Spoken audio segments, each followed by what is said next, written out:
So next talk will be a slide talk. So as we are setting that thing up, let me ask you, in Chennai, suppose you want to go somewhere, maybe a theater or a bookshop. How do you find your way there? Okay, let me ask specific people because no one will volunteer. How about you? Suppose you want to get to a bookstore and I have no idea where that is. How do you get there? You will use Google Maps. Okay? But suppose you're actually outside, you don't have access to Google Maps. I mean, what do? Ask auto drivers. Okay, so auto drivers are kind of your Google Maps in Chennai. Excellent. Okay, so begin. Right, so I got an answer that if you want to get somewhere, either use Google Maps or ask an auto driver. While practical experience might suggest that auto drivers are more reliable, perhaps Google Maps is also not that bad. Professor Ghanashyam Date will be speaking not on Google Maps though. He will be speaking on something that happened to a particular English gentleman almost 500 years back. You know, Sunday afternoon, this guy was sort of lazing around underneath a tree, feeling a bit sleepy, and something falls on his head. He sees that it's an apple. He eats it instantly, obviously, because if you find an apple, you eat it. And then later thinks that, hang on, that was not a very good apple. I prefer better apples. So he started thinking on apples. And after that, he kind of did a few more things. Some concerned with apples and some not. So we'll see what happened after that in the next 500 years after that apple fell. So I'm going to hand it over to Professor Date. He's going to be speaking on apples, Newtons, and Einsteins. Class is about to begin. Hello. Attention. Hello, can you hear me all? Okay, good morning. I also gave a mini demonstration of what happens when you try to fight with gravity.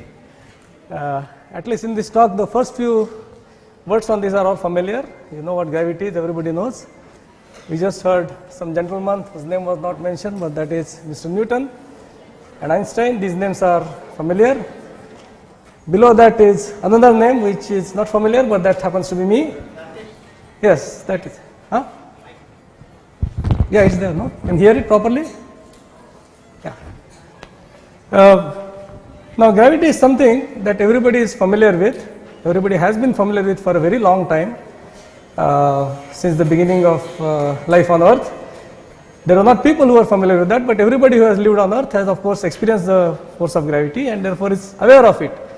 But being familiar with that is not same thing as understanding or appreciating what that is. And that's why it took so many years that only about 330 years ago, that proverbial apple fell on a particular head, as we just heard, and thus was born the universal law of gravitation. And that is what Mr. Newton did after the apple fell down. Whether he ate it or did something else with that, those parts are not parts of story. But that made him thinking that perhaps the cause which makes the apple fall to ground is the same as what makes the moon go around the earth or what makes the planets go around the sun. Now remember, realize that this is a very non-trivial jump to make, that something which is happening falling from the tree, which is only about say 30 feet tall or 40 feet tall, to something which is hundreds of thousands of kilometers away, and to say that there is the same agent which governs this, that's a highly non-trivial step. But that was the step that Mr. Newton took, and he formulated its universal law of gravitation. Universal in the sense the law is applicable everywhere, not just on Earth but also elsewhere. Now I am not going to write many equations. Some equations are written only to indicate that understanding something qualitatively is different from being able to get numbers and make measurements and compute it, and for that the equations are essential. So I am just going to mention one or two equations, don't worry about it. You don't have to write it, you don't have to solve any problems, no homeworks are assigned, so relax and enjoy. But the point is here, some points I want to draw attention to, that the force of gravity says that if there are two bodies with masses say m1 and m2, then the force between them, the force of gravity between them is proportional to their masses and inversely proportional to the separation between the two bodies. So that's what this says. Mg, there are two masses, capital Mg, small mg, r is the distance between them.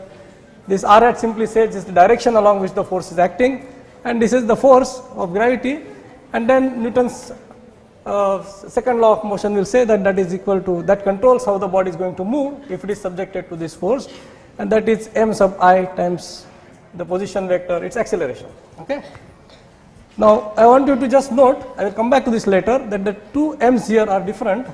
There is this mg which is, let's say, the earth, mass of earth, this mg may be one of us, and this mi is also one of us, but these two, just note that there are two different symbols used for it. I will come back to this in a minute. Okay. So much for it. This is the law, and what do we get out of this law? Well, here is what I mentioned earlier, that the falling of apple and falling of moon are the same things. So here is a picture, this is the earth, and instead of apple I have just taken a trajectory of a, say, cricket ball or whatever. It's a projectile, so the ball is thrown and it falls down. This is something that we all know. But imagine that this earth were to be shrunk to a point or something much smaller, so something that happens here, the trajectory of this projectile would have been something like this. Okay. Now when you see this, you realize that this earth were like this and this were moon, this is exactly how moon's orbit will look. So there is a similarity between the two, although this is not visible when you see on earth because it is masked by, the body just falls and it cannot go further because there is something obstructing it, but otherwise it could be same. In fact, this figure is produced so that this graph is simply masked by that figure. So this is earth and a projectile falling on that, and this is earth which is shrunk, and this is moon going around it. And they are both governed by the same law, namely the law that is explained, mentioned there. Okay, so what does this law explain? So after that it explains lots of things. Not only does it explain this projectiles and so on, it explains the entire solar system. So here is your sun, there is Mercury, Venus, Earth, Moon, and some other objects are shown. This is of course not to scale, but these are the motions of, these are orbits of the planets that you see. These can all be computed and observed and verified that the law is, they obey this law that I just mentioned. Not only does it explain what these orbits of these various planets are, it does something more than that. Here is our earth, and this in blue is shown the bulging of water that you see when the sun and moon are closer, or even otherwise. You see there are tides on earth. When you go to the beach, you will see the water sometimes is rising up or sometimes is going down, and that is because of this. So here what is happening is the sun is pulling both the center of earth as well as the water body around it. Because water is can move, so it adjusts itself. So the force on water here is little bit more, because remember it depends on the inverse of the distance square. So force here is little bit more, force here is little bit less. So it looks as though one part is being pulled and other is pushed, and that's what makes this body of water bulge here and bulge there, but is shrunk here. So you get high tide on this portion and low tide on this portion. So the tides on earth are also explained by the same law of gravitation, just as these point-like objects moving in trajectories covering millions of kilometers is also explained by the same law. Okay. Now this force that we just mentioned, these are the consequences of the forces, or the phenomenon in which we apply the force and try to understand what it does. Now this force is known to act universally, that's why I called it universal law of gravitation, and it's also supposed to act instantly. There is no lag between this, that is, it's not like a rope where I move here and then the wave goes there and something happens after some time. It is supposed to be something happening instantly. And then there is this other feature which I just mentioned, drew your attention earlier.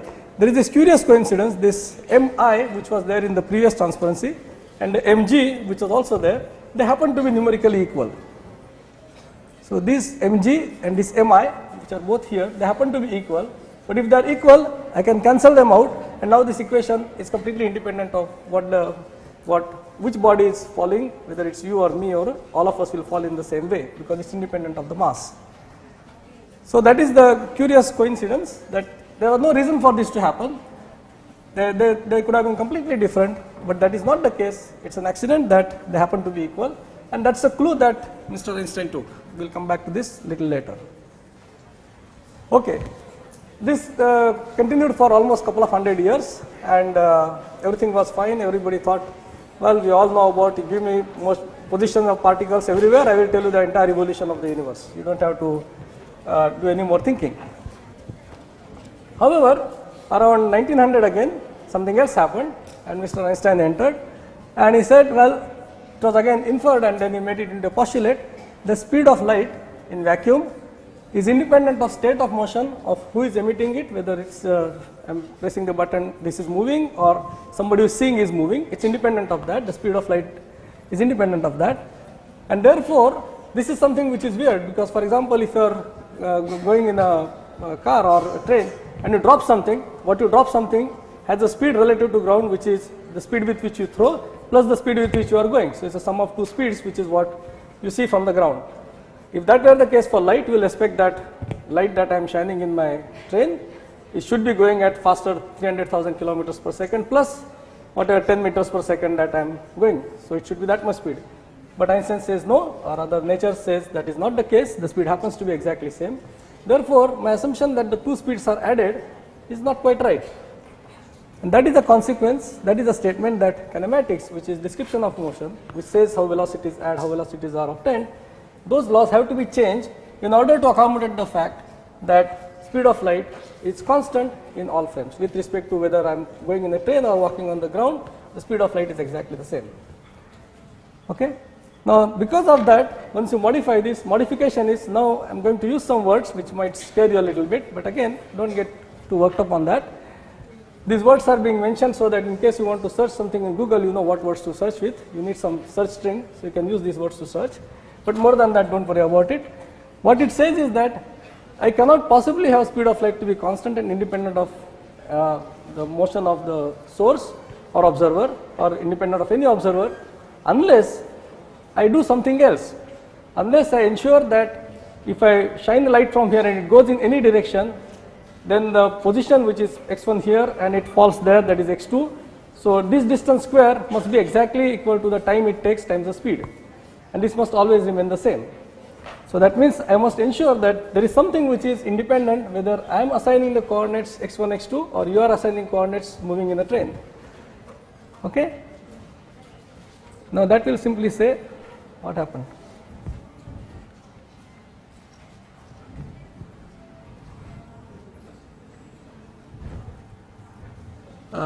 Slide is not moving.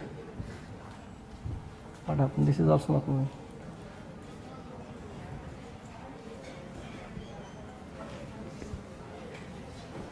But this is also not moving. It should move, no? The distance covered is same as speed of light times t. That is simply explained in this little portion here. That is that the distance which is mentioned here is this sum of the squares, which is the Pythagoras law that you have studied, minus this extra feature. This is the part which is important. There should have been a speed of light c, which I forgot because we are used to using c equal to 1 units. Because of this change, many phenomena take place, and phenomena are, for example, length contraction and time dilation. Now what does that mean? It means the following, that if I am standing here and I am carrying a meter stick with me, whereas you are running carrying a meter stick with you, and you are going relative to me with a speed some v, then the length of your meter stick will be smaller than the length of my meter stick. Okay? So this is what is shown in the picture here. Oops. I am standing here. This is the line on which I have marked the meter sticks. Readings are there, or kilometers if you wish. And here somebody moving. When this meter stick is at the rest relative to this, then its length is same as 1 meter. But if it is moving, it is shortened by some amount. How much it is shortened depends upon with what speed it goes. Now this is something which is the consequence of the fact that speed of light is constant, and this is known as the length contraction. This is one of the things that happens, which must happen if the speed of light is constant is seen in nature, and indeed it does happen. Another consequence of the same thing is that if I have a clock, I have my watch here and your watch, you both synchronize it at some time and you start running. If you start running, your watch will actually slow. So here is where we match our time, okay? And I continue to be where I am and you keep running, so you are moving there relative to me. And then after some time you see that my clock shows this much and your clock shows that much. So your clock is running slower compared to mine. This is another consequence that one has because of speed of light being constant. Okay, this is called, this description is called special relativistic description. And now you apply this logic to something different. Okay, by the way, what time did I start? Okay, so I will just match it accordingly. Now you apply the same logic not to the moving rods and clocks, but you say suppose I am on a rotating platform. Okay, so merry-go-round type of thing I am there, I am standing and the platform is rotating. Now suppose I say okay, what is the radius of this platform? Then you will say I will put meter sticks and start measuring it. Now because the meter sticks are all moving, but the direction of meter stick and direction of motion are perpendicular, the length of this does not change. So the radius that I will measure will be same as some radius r.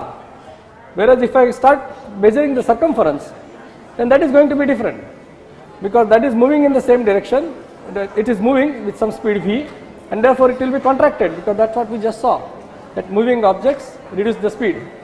May I have some, are there any questions? Excuse me. If there are any questions, please do ask. Otherwise, I am getting only echo. So because of that, circumference is going to be a little smaller, whereas radius remains the same. But then it says that whatever you studied in your school, that the ratio of circumference to radius is 2 times pi, is not going to be the same. It's going to be different. And that means the geometry that you thought of studying in school, which is called Euclidean geometry, is going to be changed, and it's a different geometry. And that geometry is what I am just describing as non-Euclidean. Now the curious coincidence that I mentioned, namely so-called inertial mass and gravitational mass are being equal, there was no reason for them to be the source. It says that I can replace uniform gravitational field, like sitting on earth, I can just fall freely in the lift, and in that I will experience weightlessness. So there is no gravity at all. If I fall freely on that, I will experience no weight at all. Okay, some of you might have seen the movie Gravity, and you would recall that the way people's movements are something which corresponds to not experiencing any weight. So that means that I can get rid of the gravity in a freely falling lift. So does it mean that gravity is completely fictitious? Newton told us something happens, we saw that planetary motion is explained, etc., etc. And now here comes Einstein and says, no, gravity can be gotten rid of in a lift. So freely falling lift has no gravity, so that means his gravity is fictitious. Well, that can't be right, because we also see the tides which we see every day. So that must be something which causes it. What is the difference? Well, the difference is that the lift is very small. So on a small scale one sees that gravity can be gotten rid of. Whereas tides are something which are on a very large scale, namely size of Earth, and that is where gravity is not uniform, because remember I explained that some part of the water is pulled little more than the other part, and therefore gravity experienced by the water is not uniform. So when things are not uniform, gravitational phenomenon is real. Hello? Hello? Can anybody, people hear me?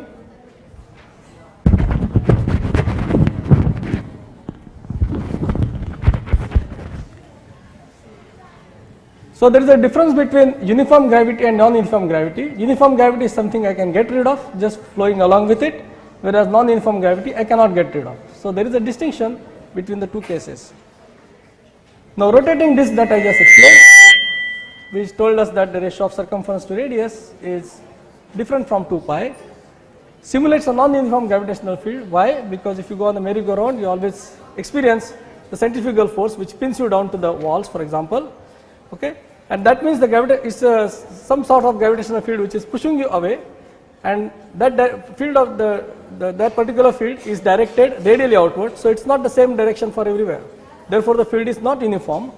So non-uniform gravitational field is simulated by rotating disk, and it also has a non-Euclidean geometry. That I just explained by saying that the ratio of circumference to radius is not 2 pi. Okay. So there is a correlation between these two things, non-uniform gravity and the geometry being different. So does this mean now that gravity is to be identified with geometry? Well, looks like, but then what kind of geometry? It's non-Euclidean is something that we already saw. And what does that mean? It should be something which will behave like what the special relativity told us, namely which gave us the length contraction, time dilation and so on. Technically it's called Minkowskian geometry. Again, it's a keyword, don't worry about it. It's particular geometry, it has a name. That should be the case seen on a small scale, because in freely falling lift I get rid of gravity. Whereas it must also exhibit something which will cause the tides. So I must also be able to experience the tides, so that must also happen on the larger scale. So this should be something which will distinguish what scales I am looking at.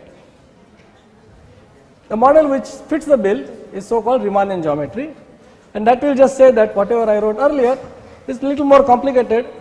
It has some funny object called Gij, which is called a metric, and that is what will tell you how to compute the length between 2 points given the coordinates that you assign. Okay? So given this information, you can find out what the length is, and that length is one which is physical length, and not what the coordinates that you assign. I am afraid I cannot go into more details for lack of time.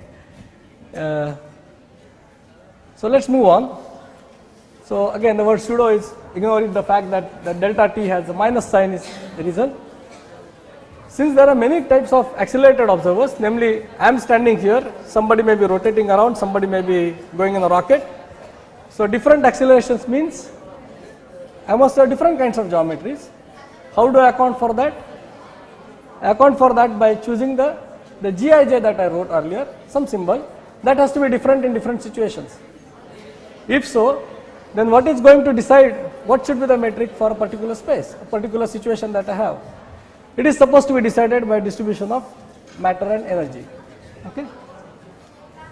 Quantitatively it is determined by so-called Einstein's equations, which are written here. Never mind, the only point I want to draw here is not so much the equation, ignore all that, is that Newton's gravitational theory as understood by Newton was much simpler. It had a simpler gravitational potential which was related to the mass. So you write the Newton's constant times mass divided by the radius is what you get as Newtonian potential. That determines what the force of gravity is. And there was also something how the force is experienced by the body. So these two features are the ones which told us what Newtonian gravity was. Everything that we discussed is obtained simply from that. Einstein's gravity is different. It's first of all say it is not described by a single variable, single quantity like Newtonian potential, but it's described by something much more complicated called a metric, and the equations are correspondingly more complicated, but they are there, they can be solved, one can understand them. So theory is much richer, and what are the consequences that we see? We are not going to derive the consequences, but I am going to only state what are the different aspects in which you are going to see what consequences are. So first consequence is, just as we saw that moving clocks run slower, here it is going to be a little different. The clocks in gravitational field, whether I am close to surface of earth or I am 200 meters above it, the clocks are going to run with different rates. The clock on earth will run faster than the clock in space. So stronger gravitational field means clocks will run faster. This is something which is seen every day, verified, whenever you use your GPS devices, which depend upon clock synchronization, and that in turn depends upon what are the rates at which the clocks tick, and these rates are different whether they are close to earth or they are far away from earth. The straight lines are what are called geodesics, what we call straight lines, like we will draw here, the path of this light will be a straight line, but if I am in a more complicated situation, the light path will not be straight but it will be curved, and the description of that is called something called a geodesic curve. So this is manifested by saying that light, if it is traveling, yes? Geodesic is the name of a curve. I can give the details perhaps at a tea time, yeah, because I will need to explain a bit more. I mean there are multiple ways of explaining, I will explain it later. So it is a particular curve. Instead of saying that the curve is straight as we draw line in the Euclidean sense, it is a curve which satisfies different equation, but is also called straight in a different geometry. So I will explain that, maybe catch me after tea time. So as a result of this, not only material bodies will follow different path, but so also light. So light will also bend, and that means if you are looking at an object behind the sun, then during the eclipse you will see that the position of the star behind the sun will actually be slightly shifted. That is called bending of light. And this bending of light was of course measured and seen, which is what made Einstein famous, because his theory was not only philosophically appealing, but it was also experimentally verified. It has led to phenomenon of gravitational lensing, so much so that we can actually observe the examples of this lensing in the sky. If you search for something called Einstein cross, you will see 4 images of the same object.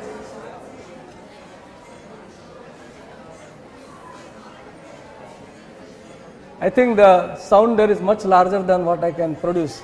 So could you please wait for the discussion until we go for tea? Few more minutes.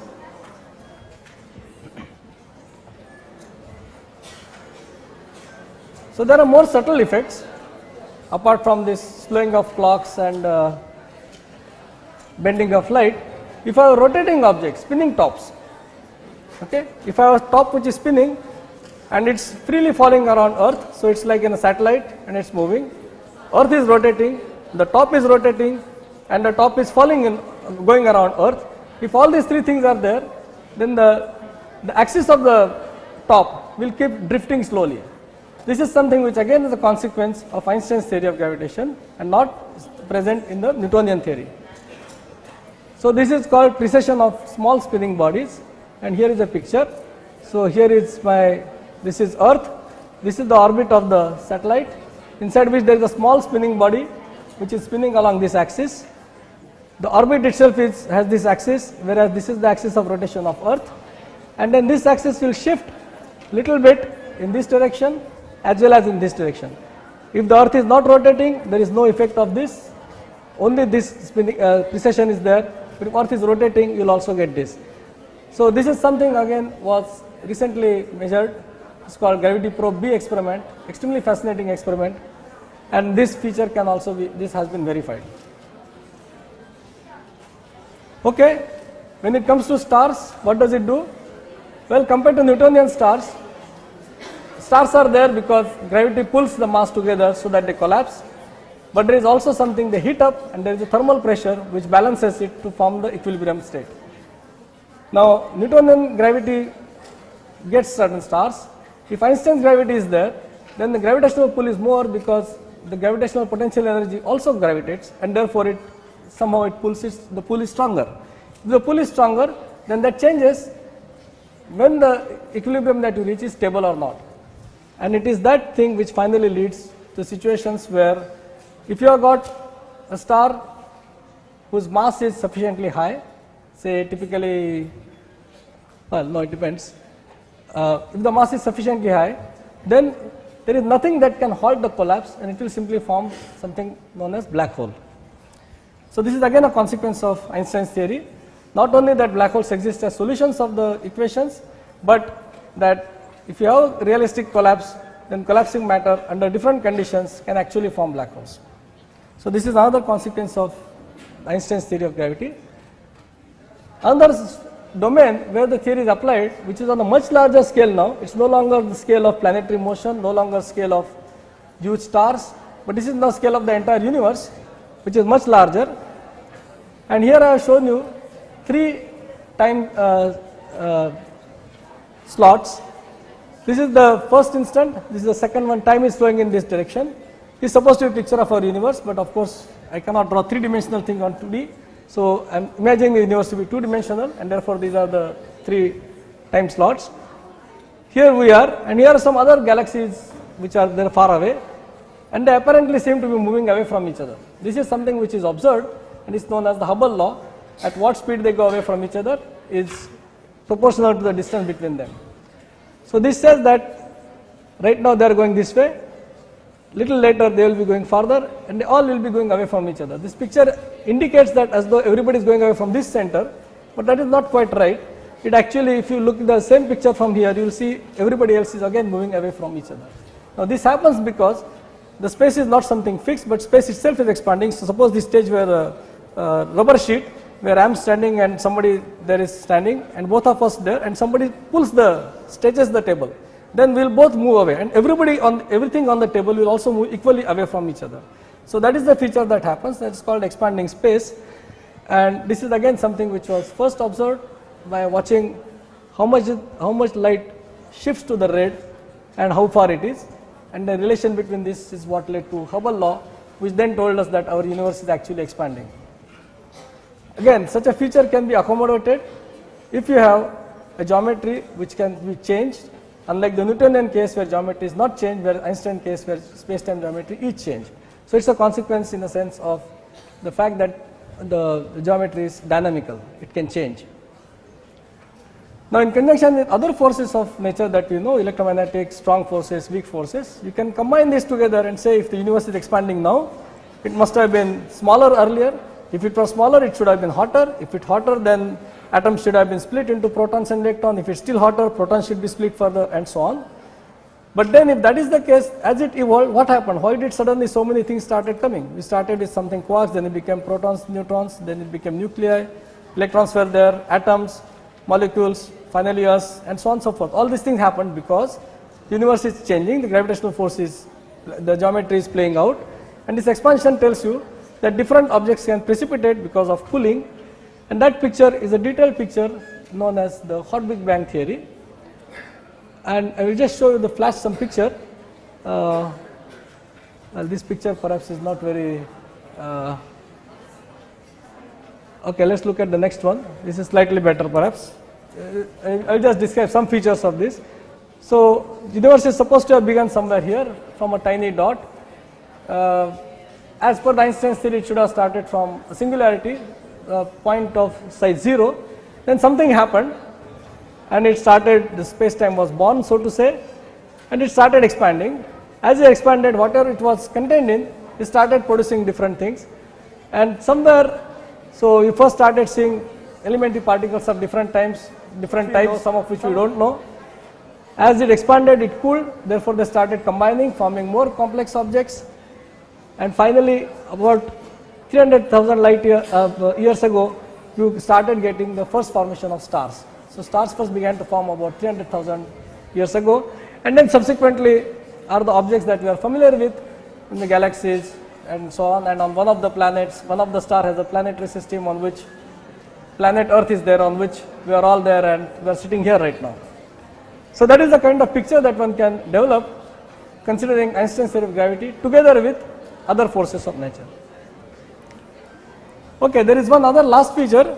I will just very briefly mention it, which is something which is less familiar than others. Namely, just as electromagnetic waves you are familiar with, at least if not familiar, we use it all the time in your mobiles. There is also something called gravitational waves. It's a new feature which is not present in in Newton's gravity, and it says that gravitational field has its own existence. It is not caused by some matter being around, but it can exist by itself, and it can propagate also. Just as waves propagate, it can propagate by itself without having somebody to push it. Okay? So fields can exist and evolve independent of material bodies which are there or stress energy. Now, just as if you take a electric charge and accelerate it or move it, okay, rotate it, hold it in your hand and rotate it fast, then it will emit gravitational waves. It will emit radiation. Same thing happens when you just wave your hand, just move your hand sufficiently fast, it will emit gravitational waves. Now this is qualitatively fine, but if you want to see how much is the amount emitted, and that is where all the differences comes in. Gravitational waves, the emission is very, very small amount compared to electromagnetic one, and that has to do with the strength of interaction, and that's how the rates get calculated. Now, if it is so weak, has it been seen? Well, there is indirect evidence that it has been indeed seen. There is a binary pulsar, so two bodies, one body going around the pulsar, and you see that you can track the orbital speed of this second body which is visible. Now, if it is, you can keep tracking it. It was tracked for about 30 years, and if it is losing energy because of radiation, then it should be shrinking. The orbit should shrink. If it orbit shrinks, then of course it will speed up faster. Now, it is that change in the orbital speed is what is tracked, and that track exactly matches with what Einstein's theory gives, and so-called the quadrupole formula, and that is where this Hulse and Taylor, they both got Nobel Prize, I think in the early 90s or so. So that's known as the Hulse-Taylor binary pulsar. Now, if you have I mentioned the objects were black holes. If you throw something in the black hole will swallow it. It will go a little bit bigger, and it will settle down because it is disturbed, so it will shake a little bit and then settle down. As it settles down, While settling down, it will throw away extra energy, and that energy will go at certain frequencies. If you can watch these gravitational waves and see what these waveforms are, then you can unambiguously confirm that gravitational waves really are there, and this is how they behave. So if the gravitational waves astronomy can be developed, then you will see the sky, where in the sky you will not see the sun as the gravitationally strongest source, but you will see black hole in our center of our galaxy, and similarly other galaxies, because those are the sources which are very strong as emitters of gravitational waves, but they are optically very weak. They don't emit much light, so you won't see them. So in the optical telescope, you will see the universe which is completely different from what you will see in a gravitational waves. Now there is worldwide effort going on for direct detection of this. In India also there is effort going on. It's known as Indian Initiative in Gravitational Wave Observations. It's called INDIGO, and this is the website where you can get more information about the projects which are going on. So not only in the world, but we are also in a position where we can contribute to this effort, worldwide effort. Now beyond Einstein is something, I will just flash it, I will not say anything more.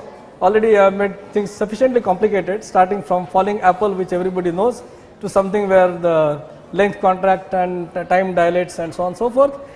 But the story doesn't end there. Not only it predicts exotic objects such as black holes, but so far one doesn't talk about what is known as quantum theory. If you incorporate that, something else begins to happen, and then you begin to question whether whatever we thought gravity is that really true? And people have been questioning that, and these are some of the keywords which come under that. I will not explain those. So with this, I will simply say that, well, the frontier is quite challenging, and that is what the ... in the title of the talk meant. So with this, I think I will stop my talk, and maybe if there is some time for a few questions, I can take them. Thank you.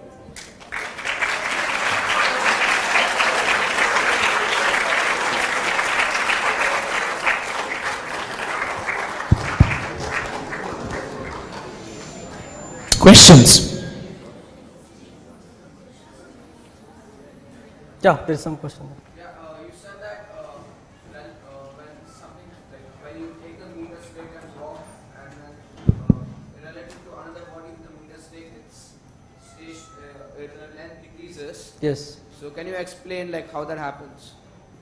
Well, what happens is when you measure a length, what exactly do? You have a stick here, and let's say I lay it on my graph paper and say coordinate of this is so and so and coordinate of that is so and so, right?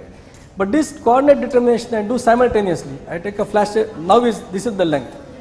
Now if somebody else is moving away from this, the person is not going to see this location to be determined at the same time, because the light going from here will reach there, whereas the light going from will reach a little later because that person is moving. So the simultaneity is what is changed. If that is changed, I must measure the length of this rod. If you are moving, let's say, I hold a rod here. As you are moving, you must measure it simultaneously with respect to you. If you take into account that, you will see the length is contracted. So it's because of simultaneity being different for different observers. This happens, and again this is a consequence of the fact the speed of light is constant. If that were not the case, this will not happen. So, who are you? Can you please, give an intro? Who you are? I'm Ajay from KFI School. Ajay, thank you for the question. Any other questions?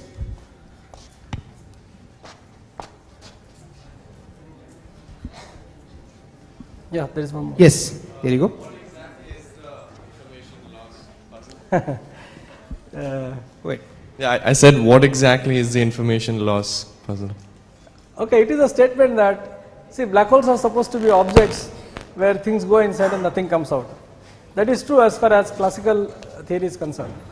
But if you have quantum theory, then Hawking discovered that if you incorporate the fact that there are quantum fluctuations, then near the horizon of the black hole, you can create particles and antiparticles. Some will fall inside, some will go outside, and that will actually make the black hole evaporate.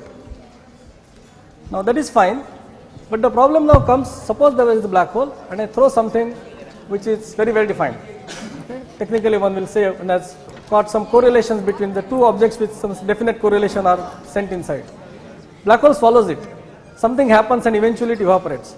Now what comes out is again in the same calculation shows that it's a thermal distribution, which means the correlations between them what initially were there, they are simply lost and no longer can retrace it back and say what initial correlations were. Now, if that is the case, the information that I had earlier is lost, and that is technically called the information loss puzzle. Now, whether it should really happen or not, and if this is something which is admissible, does it contradict quantum mechanics, how to resolve it, those are all set of questions which one will have to answer. Yeah. Yes. So you said that light bends when it passes near a body with high gravitational field. Yes. So when we observe planets that are far away from Earth, why don't they appear distorted? Because light will be bending when Yes. it passes near bigger planets? Yes, indeed they do. It is just that the planets that we see, first of all, the planets that we see in our sky are planets very close. They are our planetary system. That is much closer. The size is, I don't know, a few light years. I mean, not few light years. Earth to Sun is about few light minutes, maybe 100 times that. Pluto's orbit, whatever. So that is the distance that we see when we talk about planets. If you are talking about extrasolar planets, they are in different places. Those are stars which are in our galaxy, and those planets one is talking about. Those are not the cases where you will see the change of consequences of bending of light very strongly. Nevertheless, if you can imagine different galaxies and clusters of galaxies which are really massive, then the objects which are, so suppose Earth is here is a cluster of galaxy and there is some other cluster behind it. I see light coming from there and that bends. Not only I see bending of light, it's a lens action, so it will also distort the image of the object which is behind, and that is known as weak lensing. So the shape of the object, if it's spherical, because of this it will distort, and that's known as weak lensing, and that is in fact used as a probe to see what kind of things are there intervening between the known object and, for example, dark matter or whatever else is there. So dark energy is supposed to be more relevant for this. So indeed, the distortion of image, but this has to be seen not by looking at an image and say here it is nicely elliptical or something. It has to be inferred from data because they are extremely tiny changes, and that's called weak lensing. The lensing that you see in our galaxy is typically called micro lensing, where things will also be there. So there is a whole area of observations which use this phenomenon of gravitational lensing to infer what are the objects and how they are distributed. It's really true. Sir, what actually is present inside the black hole? Where is the question? Inside the black hole, that's one of the dots. So depending upon, so if it's a classical GR, we'll say inside the black hole is hiding some singularity which we don't know what it is. If it's quantum theory, somebody will say, okay, it is some weird kind of space-time, the picture is very different from what we are familiar with. If you ask some string theorist, they will say, no, inside is something completely different, horizon never really forms. Others will say, what is inside the horizon is irrelevant because you can't access it. So it is really where you will have to have a more detailed picture of understanding of what is meant by a black hole, how it is understood, and how to probe it. This is at this level, I would say speculative. There is no definitive answer one can give for this. It depends at what degree of sophistication one tries to do, and these are still not confirmed theories, they are speculatives. But whatever happens, we do good to stay away from black holes. We do not want to get up close and personal with one. You may not always have the choice. If you are sufficiently close, you don't have choice afterwards. You just go in. Well, at least that is according to classical theory. If you have this firewall fellow, they will say you can't go in either, you will get burned there. So, anyway. Either way, but they are very far, they are not nearby, so we don't have to worry about it. Either way, it comes to a sticky end. Okay, so we had 3 questions. Can you please tell who you are? You there? Yeah. Now just name where you're from. Thank you, Harsh. The other questioner? Thank you. And thanks for the questions. I have one quick question. Oops, So, you do. no, so the thing is, you said, just like, we can have a torchlight in which you have light, which is an electromagnetic wave. You can also have, if I wave my hands or something happens, you can have gravitational waves. Yes. Now, if I take a torchlight and I shine it on a mirror, the light will come back to my eye. So is it possible to have a similar mirror effect for gravitational waves? Uh, I don't think, but I'm not 100% sure. If you have big Because enough I have not mirror. looked at, no, not a question of big enough or something. Because the reflection comes about because, see, you can ask the question, why does the light reflect from a mirror? Not because there is a mathematical surface, but there are atoms there and they get excited by electromagnetic field, they absorb it and re-radiate it. And they happen to re-radiate it in a manner so that most of the light comes back. Some of them get scattered also. So question to ask is, if I shine a gravitational wave which is going and there is some distribution of matter, is it going to first, in order to reflect, it has to some part, if it has to absorb and then re-emit. When it re-emits, what is the distribution? Now this is something detail I don't know, so I can't answer quickly. So I'm Somdev from Math Science. I was the fourth questioner. Yes. If you have any further questions, you can probably ask them during the break, and of course at the Meet the Scientist session. Before you go to the break, I have one quick question for each of you. If you can think about it and give me the answer after you come back, that'll be nice. What is this? What happened? Okay, so, sorry, your name was, I asked you that question, the auto driver question. Roshan, okay. So Roshan spoke about GPS. So if I get lost, I take out my mobile and I connect to the GPS and I know where I am. How does that work? It works by having satellites around the earth. The satellites are staying up. Where my keys gone? They're not falling down.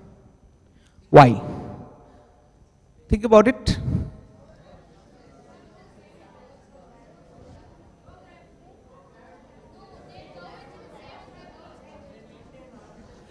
I want hands. Righto. You.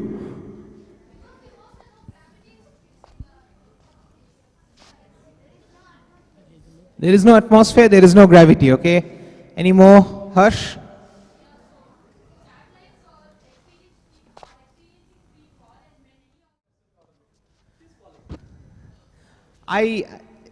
You can put down your hands. He's given the answer actually. It is falling. I mean, it's doing exactly what the key was doing. But as it falls, it finds that the earth, treacherous as it is, it actually falls away from it. Turns around. Right, I'm afraid I only had one question for you guys for the break, but since it's been answered, when you get a break, you have some refreshments outside. And I'll see you guys in 20 minutes. Okay? Break for now.